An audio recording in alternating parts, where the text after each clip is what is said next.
Minhas caras, meus caros, eu não confundo política com religião e, portanto, não considero que o discurso político seja o território da luta do bem contra o mal, como essencialidades, né?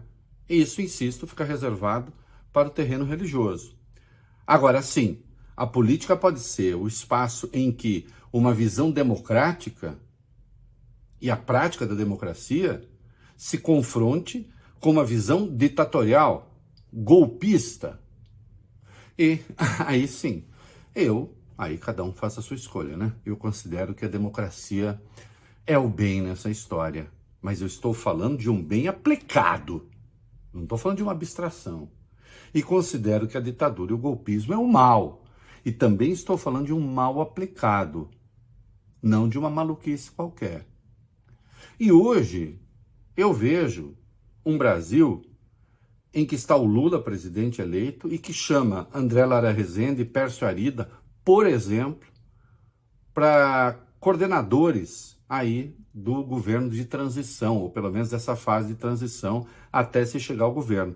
E nós estamos falando de duas pessoas que têm uma obra, né? Tá o Nelson Barbosa também, que já foi ministro do PT, uma pessoa absolutamente respeitável. Aliás, os nomes escolhidos para as várias áreas são pessoas de primeira grandeza, de altíssimo nível, comprometidas com a causa pública. Não são pistoleiros. E sim, se quiserem, tem um outro lado. No outro lado está o Jair Bolsonaro, endossando pelo silêncio e pelo estímulo também as manifestações golpistas. Estradas não, mas outras manifestações sim. Por exemplo, aqueles que estão às portas dos quartéis, não é? Pregando o golpe de Estado. Essa que é a verdade. Tem o vice-presidente Hamilton Mourão, senador eleito, dizendo coisas absolutamente pavorosas, chamando de patriotas aqueles que pedem intervenção militar. De um lado, nós temos o Lula, que hoje vai conversar com Arthur Lira, presidente da Câmara, com Rodrigo Pacheco, presidente do Senado, para discutir a transição e para tratar, sim, de recursos. É preciso ter pelo menos 170 bilhões que não estão previstos no orçamento. E aí vai ser o quê? Vai ser a PEC? Vai ser a medida provisória pedindo crédito extraordinário? Vai ser um mix das duas coisas? Já começa gastando? Me digam, por um acaso o Bolsonaro previu o Bolsa Família de R$ 600 na peça orçamentária que mandou ao Congresso? Ou naquela que está lá, o Bolsa Família, que se chamava Auxílio Brasil, R$ 405? R$ 405. O Farmácia Popular não está lá porque acabou. Não tem grana para a universidade. Não tem a previsão para aumento real do salário mínimo.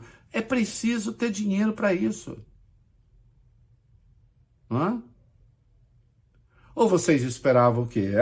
Se o Bolsonaro ganhasse, o que é que ele ia fazer? Ia botar tropa na rua para pagar R$ 405 em vez de 600?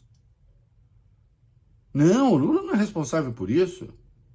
Ele precisa ter o recurso e está conversando. Aliás, a Gleisi Hoffmann, presidente do PT, com a delegação do Lula, já negociou com o PSD, que deve participar, pelo menos da transição, provavelmente do governo, o MDB, com parte do União Brasil. Sim, é preciso formar base de apoio, porque senão não se governa.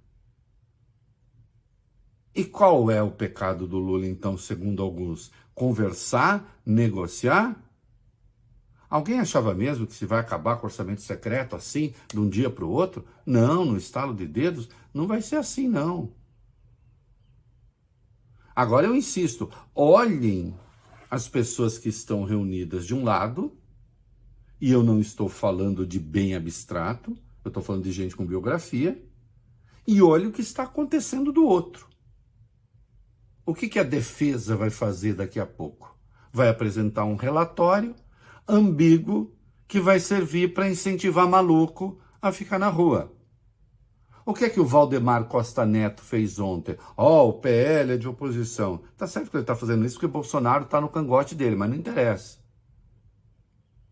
nem admitiu o resultado das urnas, disse, vou esperar ver o que a defesa fala, já lançou Bolsonaro candidato para 2026. Não é?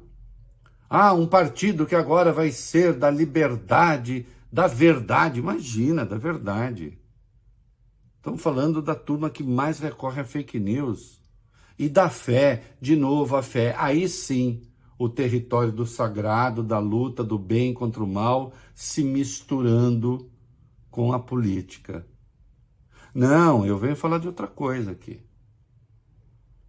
Eu venho falar de um bem muito concreto que nós precisamos defender. Chama-se democracia, chama-se Estado de Direito, chama-se cumprimento da lei. E venho falar de um mal também muito concreto que a gente precisa esconjurar. Chama-se golpismo, truculência, mentira. Se quiserem, morte. Então, aí sim, agora nós estamos no território bastante concreto em que o bem tem cara e o mal tem cara.